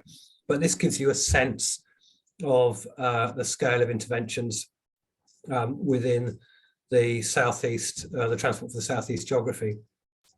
Some key corridors that you'll recognise: Brighton, Gatwick, London corridor, much around the sort of Surrey, Berkshire area. And then key corridors like the only orbital route in the southeast outside the M25, which is the M27, A27, A259, and that rail corridor. There's a series of challenging interventions there, and we've got to be bold. So some of these are. This isn't about bringing out your dead and saying, and there's a scheme I had an idea about 20 years ago. It didn't stack up then. It's unlikely to stack up now. This is about transformational stuff. This is about looking at our corridors and think about how do we get the best for places? How do we move away from those corridors which currently split communities? How do we join them together? How do we promote better active travel, better connectivity, and allow the movement of goods and services, particularly from our key ports? Andrew touched upon this earlier. The movement of goods in both our geographies is significant for the rest of the country, and getting those connectivity aspects right is key. Next slide, please, Andrew. Just touch on our work programme. We've highlighted this earlier on. I won't go through these individually, but you can see the programmes that we're working on as we go forward. And if I move on to the next slide. And for us, our next steps, our strategic investment plan goes in front of our board on the 30th of March. It will then go to government as advice. Advice on the interventions that within the South East are crucial. And in parallel to that, we are developing our action plan and an analytical framework to support the implementation of those schemes and interventions that are identified in the SIP. We will continue with those 4 work streams, and I think significantly continue work on developing the Regional Centre of Excellence for the South East to support our local transport authority partners in bringing forward some of those interventions. So I think at this point, it's back over to Andrew. Excellent. Thank you very much, Rupert. So I'll just provide a quick update on Transport East. A lot of the issues that Rupert has identified are similar to Transport East. So I've stripped out a lot of that just to provide you the additional things that are worth reporting from the work that we're doing. So Transport East is a relatively newer STB compared to TFSE. We mobilised a small staff team in 2020, so after Rupert had submitted their strategy, and working very hard with partners, including many of you here today, to get our transport strategy and our framework for investment through to government, which has been the focus of the last 18 months. So we're at the point now where we have our transport strategy as well, and working alongside and very complementary with that of Rupert and some of the other STBs. As Rupert says, we now have that single voice for investment, a solid strategic case based on the role of our region in terms of its contribution to the wider UK economy, and strategic priorities and actions in the form of an investment and delivery programme as well. We've now had endorsement from all of our local transport authorities and submitting to the Secretary of State, where hopefully he will endorse that over the next few months. So our strategy, as I say, very complementary, talking about a thriving eastern region, safe, efficient, net zero transport networks with 4 core priorities. And those 4 core priorities then determine what our work programme is to help delivery. And I'm just going to go through each of those in turn to give you a flavour of the work that we're currently doing. So the first priority in our strategy is decarbonisation to net zero, particularly pertinent in the east of England, where we have the highest percentage of transport as total carbon emissions across all of the English regions. As I said earlier, very much around to our rural role, our freight role, and the high car ownership that we have. And our strategy sets out an approach to try to reduce vehicle kilometre demand, shift modes, switch fuels, and support decarbonising growth. And the work that we've done over the last year or so is to develop a decarbonisation evidence base, baselining and toolkit now for our local authorities to use in the next batch of local transport plans. We've identified with our partners across the Midlands and across the rest of the country the mapping of alternative fuel provision and how we can start to unblock that. And we've been doing a piece of work jointly with OZEV to understand future EV demand mapping, where it's going to have most potential to do rollout early on, and where we're going to need to do more detailed investment later to achieve our decarbonisation ambitions. But a lot of this evidence-based and delivery planning to help our local authorities deliver. Moving on to connecting growing towns and cities. I mean, outside of London, the East operates as a collection of 75 settlements, towns, cities, and it's the connectivity between them that really helps drive the economy.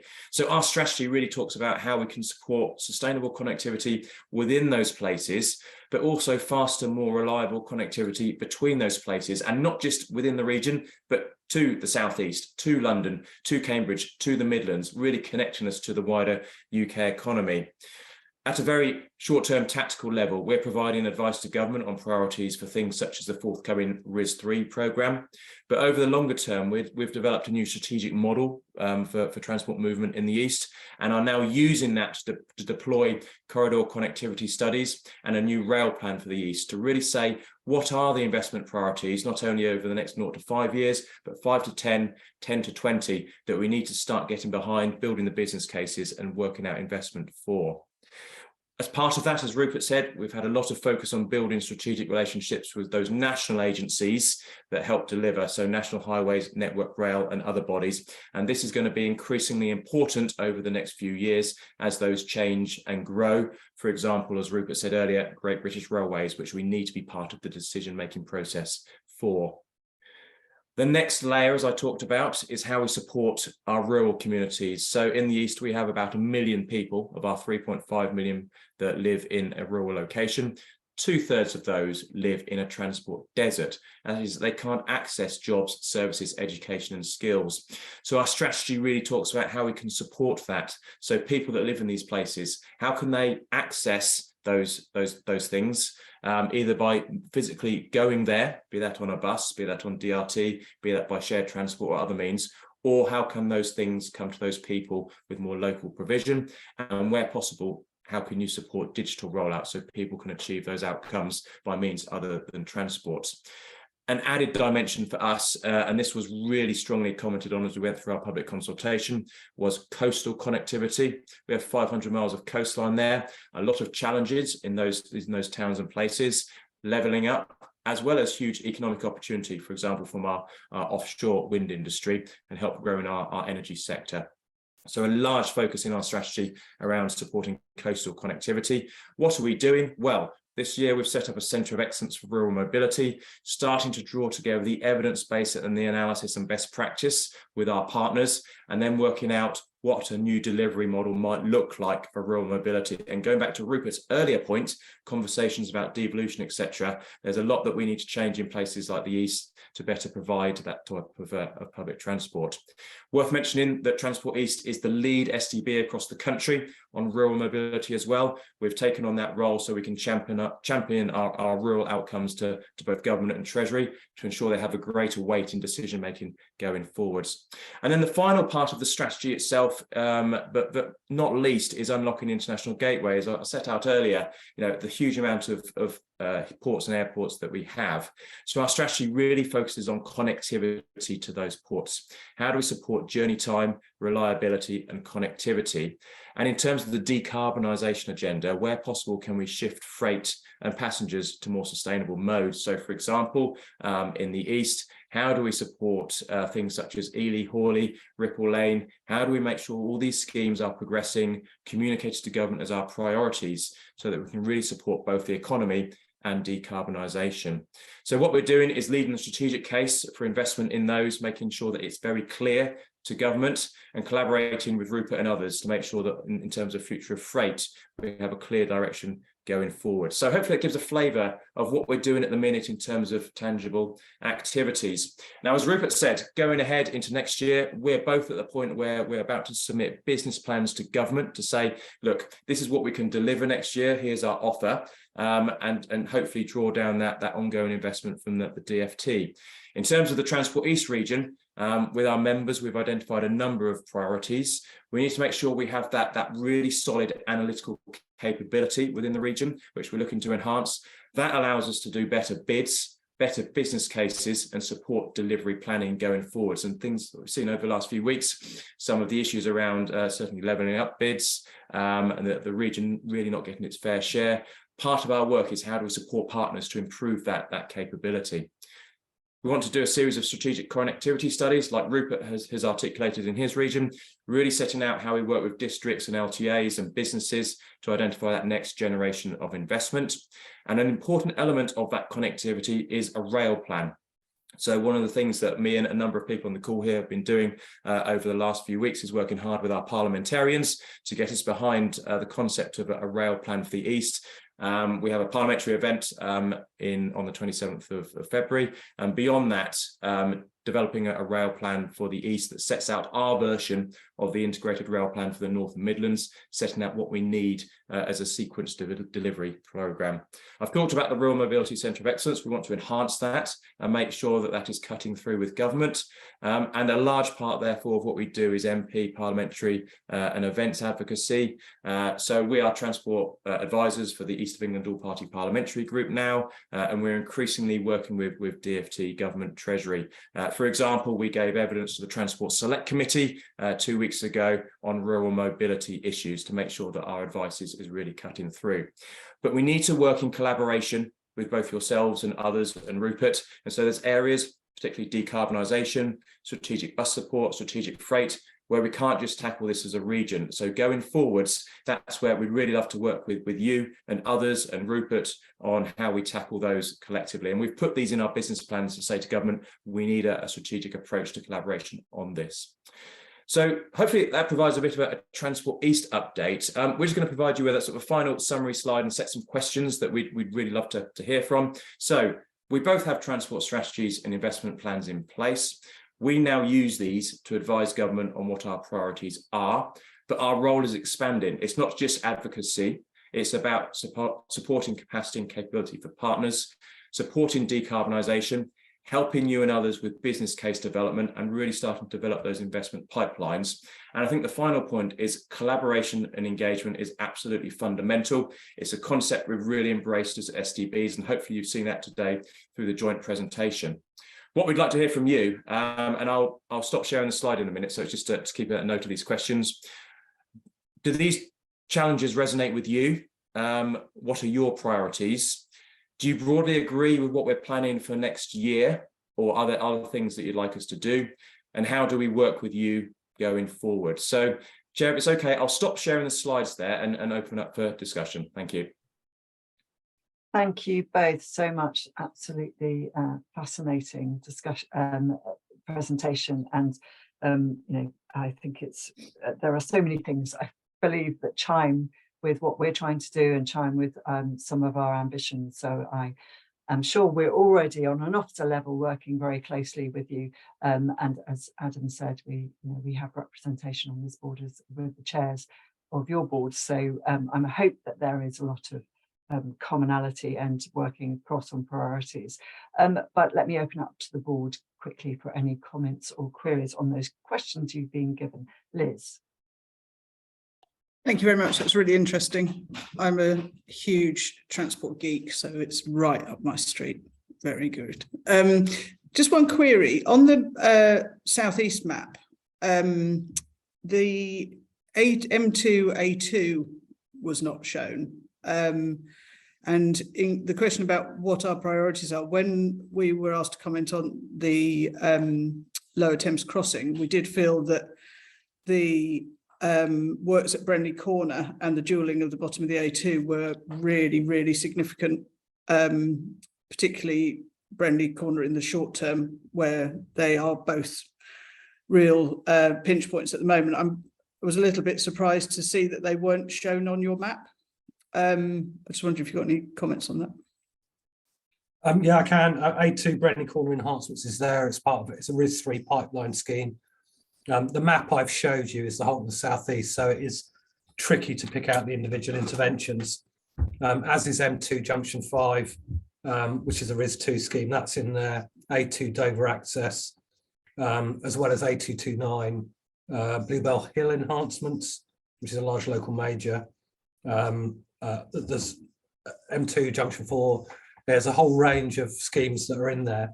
If I draw your attention to the Transport for the Southeast website, if you have a look in there, look at the strategic investment plan, you'll see maps for the more localized area, and it'll pull out the list of interventions that you can see there. I mean, you're absolutely right about Lower Thames Crossing and making sure the supporting network is able to deal with enhancements that a Lower Thames Crossing might bring about. And that is crucial. But it's well worth having a look at the better detailed maps within the SIP.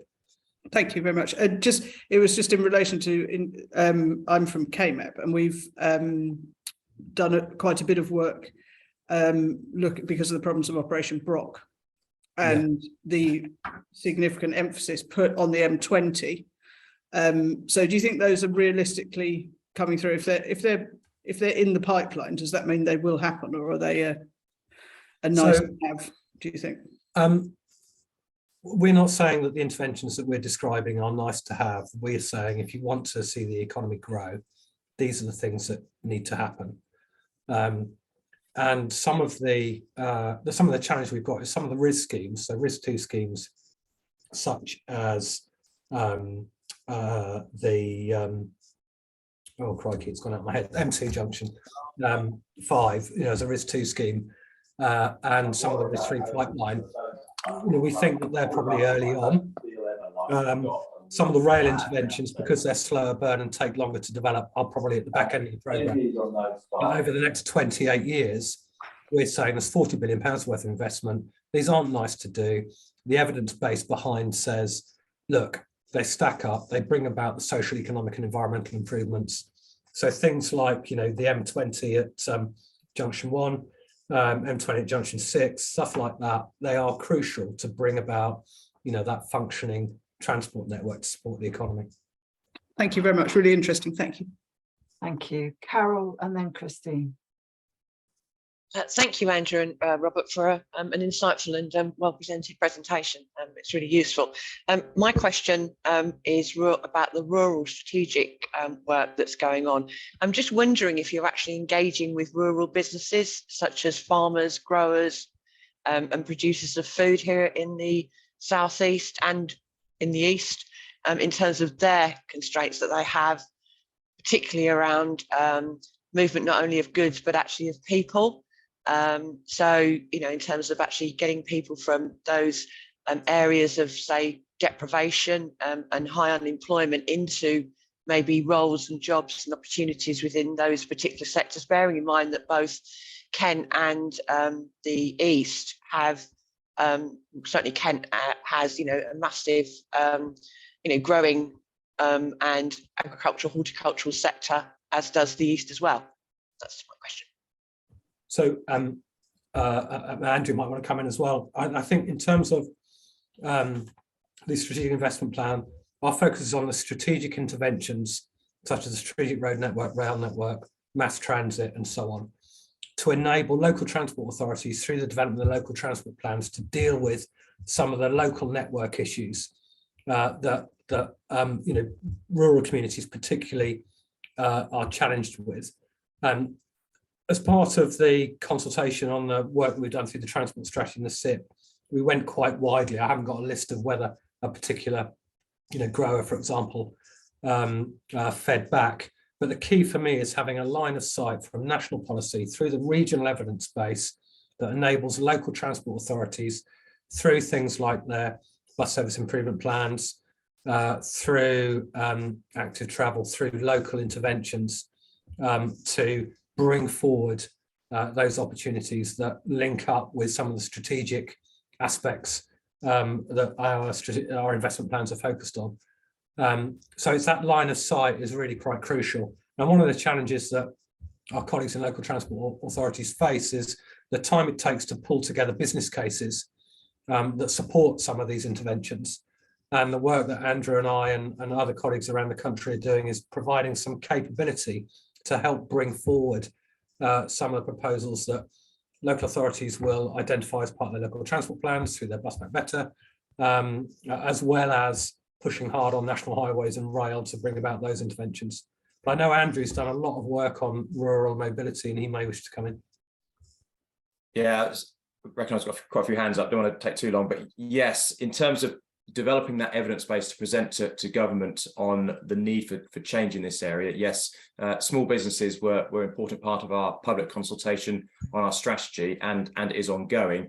And I think you're right. One of the key issues that came out of that was access to skills for people that live in some of these places. And we had real examples, particularly, you know, for example, in North Norfolk, of areas where young people are having to pay thousands of pounds to travel to a town to access skills, which is just unaffordable. So all this evidence we are using, and I presented to the Transport Select Committee a few weeks ago on this, and raising it at a national level. And as Rupert said, we need to operate at that national level to make sure that the conditions are changing for our rural areas going forwards. But I agree, it's really important. Sorry, forgive me, Andrew, and I wasn't talking about SMEs or small businesses. I was talking about producers of food in terms of actually both the southeast and the east being centres of production and also being base points for national distribution of fresh food and fresh produce. That was my point, really, was on a bigger scale in terms of the national food strategy. So apologies if it came across as being a SME, it's not. It's actually that and the actual national strategy on food, how we grow our own food and how we distribute our own food. I'm conscious, thank you. I'm conscious of time. So, and we have a couple of other items and I'm meant to finish at 12. So poor chairing by me in my first meeting, apologies. But let's quickly go through these questions. I think what it's showing is that we've got some key input that we want to give and continue to give, and let's continue these discussions really. But Christine, Leslie, and then Matthew, please. Yes, thank you very much. Well, again, very, very good very good presentation, and I was particularly, like the previous questioner, interested in the priority about energising rural and coastal authorities. I'm in East Sussex, and this is a bit of a micro point as opposed to a macro point, but in East Sussex we have had a substantial amount of bus back better money, and yet we're still waiting for sort of information about how that will improve services and enable people to get to work and sort of get transport to and from in rural areas. I mean, Rye and Rother is a particularly rural area, and most of the districts and district councils, you know, that I represent in East Sussex are suffering similar problems. So it's not really a question, but it's just like, you know, can we shift forward where we know we've got the funding secured and start rolling out the plans? Thank you. Thank you. Leslie. My comments are about joining up. I'm absolutely delighted to hear the presentations that we've had, because you know, it's another feature of bringing things together and giving them a coherence that I think gives us so much better perspective on this and so much better opportunities to lobby government. I think the first point was just a comment on consensus, because I was recently speaking to the Housing Minister, Richard Hayden, who, somewhat to my surprise, because I was talking about one particular project, was emphasising how positively this was being received by government because of the degree of consensus that we had as between local authorities and as between local communities. And I was somewhat surprised to find that there were an awful lot of projects in his pile that had actually come from just one of those sectors. So it seems to me that this, again, is another opportunity for us to demonstrate that consensus, but it also struck me how important it was to hold on to that consensus, because government is now actually losing interest in those projects which are brought by one organisation with lukewarm or negative responses from others involved. And with the subnational bodies, that gives us an opportunity to show just how joined up we are. The second point was in relation to the coastal communities piece, and I just didn't want to lose sight of the role of the Environment Agency. In Jaywick, they've just, which as you know is probably the most deprived part of our area, and indeed possibly the country. We have just been told by an EA report that no further development should happen in that area, I would love to know from Andrew whether we've got anything moving forward on that, and that can come offline, simply because that approach will make it incredibly difficult to do all the things for coastal communities that we need to do. And I think it's a council of despair at the moment, and therefore would be keen to work with any of our sub-regional transport bodies just on that particular point. It plays into the comment from Rupert about line of sight. And I think this is something that otherwise slides under the radar. Thank you. Thank you, Leslie. Matthew. Thank you, Chair.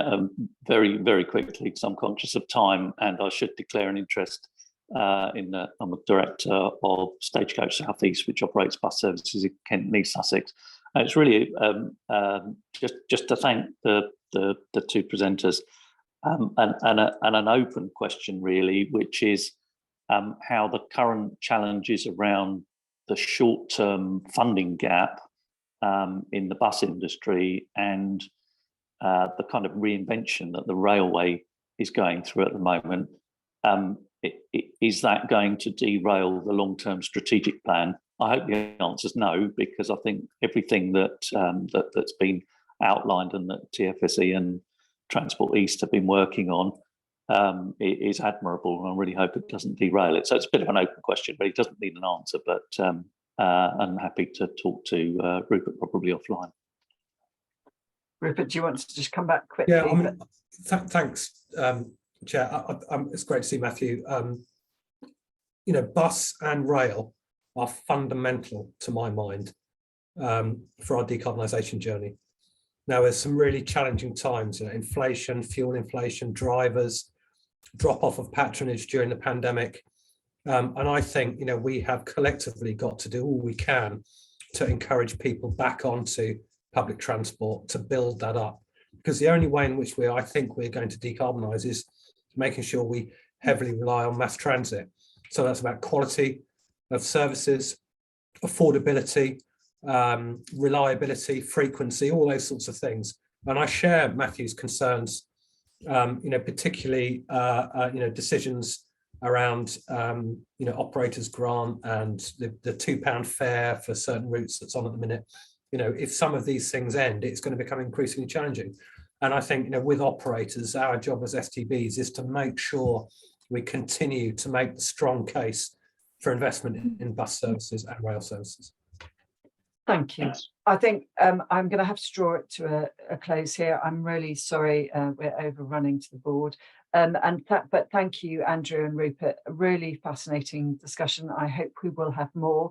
I think we absolutely need to work in partnership to ensure that we are shouting with the same voice up to government about some of these really key agendas, so key to our both our communities and to our businesses. So a huge thanks from me. From us all to you. Okay, I'm going to move on now to the last two items. I'm really sorry. Very quickly, Sector Support Fund, Adam, delivery update, 5 seconds. No problem. Just to say, all Sector Support Fund projects have completed.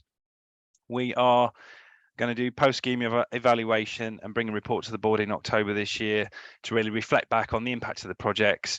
Sector Support Fund was a SELEP invented scheme to support to put revenue into sector-driven projects. Really successful, really proud of it. So everything's done, and we'll provide the evaluation to the board in October. Thank you. Really important we do the lessons learned and what we've achieved things. Absolutely so right. Looking forward to that. Thank you very much. Okay, so item 10, a very important issue, Growth Hub. Joe, are you there to quickly give us an update?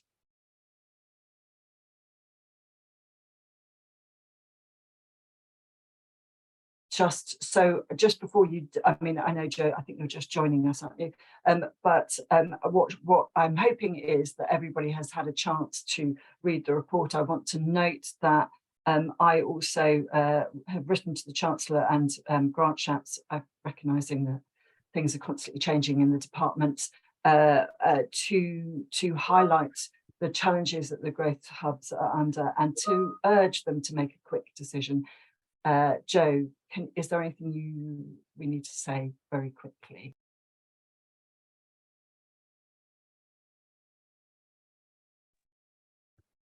I don't think there's a connection. Joe is here. She is there, Sarah, but oh, she's there. Oh, right. Okay. Hello, Joe, we are overrunning, so I'm really sorry. So I'd ask you to be super quick, but I know it's very important. And Joe James, you may wish to say something as well. I don't know. Thanks.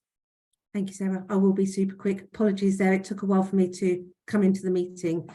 So the essence of the Growth Hub update is to outline our position on funding. As it stands, we haven't yet heard from government whether we will get Growth Hub funding for 23-24. It's very late in the year on this news, and at the moment that's severely compromising our ability to plan our delivery for next financial year. As it stands, we can continue the service through to the end of March, but we need notification of some or no funding from government before we can confirm service delivery next year. So what we've done so far this year in the last 2 weeks is do some thorough landscape mapping to scope out what business support is in the landscape, and so what is the scale of Growth Hub service and where does it need to prioritise its efforts, and then to look at scenarios around what we can do with the same amount of money as we got last year and what we could do if we got less money than last year. If we get no money, that's a done deal. The service will close on the 31st of March this year. But what is clear in our conversations this quarter is that even if we get the same amount of money last year, because it was severely cut from previous years, we will have to change and streamline and simplify the service further to make sure that we get some kind of consistent support across the SELEP area. And that's where we stand at the moment, Chair. Okay, thank you. It's no way to run a business. With not lack of knowledge, Joe James. Hopefully you can hear me a bit clearer now. Yeah. Good. I just wanted to just very briefly just tell you what it's like from a contractor perspective, because we've run the Growth Hub for, I don't know how long they've been running now, 6 years, 7 years. We've got in total on the different elements of the Growth Hub, we've got about 70 staff there. There's literally 7 weeks left of the contract. I'm going to have to very shortly go through the redundancy process. And in fairness to them, they need jobs. I can't leave that to the last minute. So I'm going to have to go through that. And normally, we will usually run at risk because we know the money's coming through, and we've always done that. But bear in mind, funding was cut 50% last year. It's not something that I'm prepared to do this year. So, by another week, I will be starting the redundancy process. And then if the government continues to delay and decide, May, June time, that yes, we're going to fund growth hubs, they would have lost all that experience across not just select growth hubs, but right across the UK, and everybody will be starting from scratch. Because the people we've had, for instance, some have been with us for 6 years. It's a lot of knowledge and a lot of experience. But I know, KMET, I know Select, us as chambers and others have been really lobbying government to try and make a decision. So I don't think we can hammer that door any harder than what we're currently doing. But I think the current reshuffle is pushing things back even more. And I just fear that actually that's going to push it past the 31st of March. So not a good situation. No, not at all. And thank you. These are people's lives we're talking about, and also the support to businesses that is so key in this really challenging economic time. And it is incredibly frustrating, to be frank. Okay, thank you. Unless anybody else has any queries or comments, I just want to thank Joe and the other growth hubs for all of their incredible work, and we will continue to put what pressure we can on government about these decisions. Thank you very much. Is there any other business? No. Okay, I'd like to draw my first meeting to a close. Mea culpa for running over. It's really great meeting. Thank you very much for everyone's input. Really good to have these conversations. And I look forward to a kind of more informal workshop meeting it's sometime between now and July. So thank you very much all. Good to see you. I hope you get a moment to enjoy today's sunshine. Bye-bye. Thanks, Sarah. Thank you. Bye. Bye.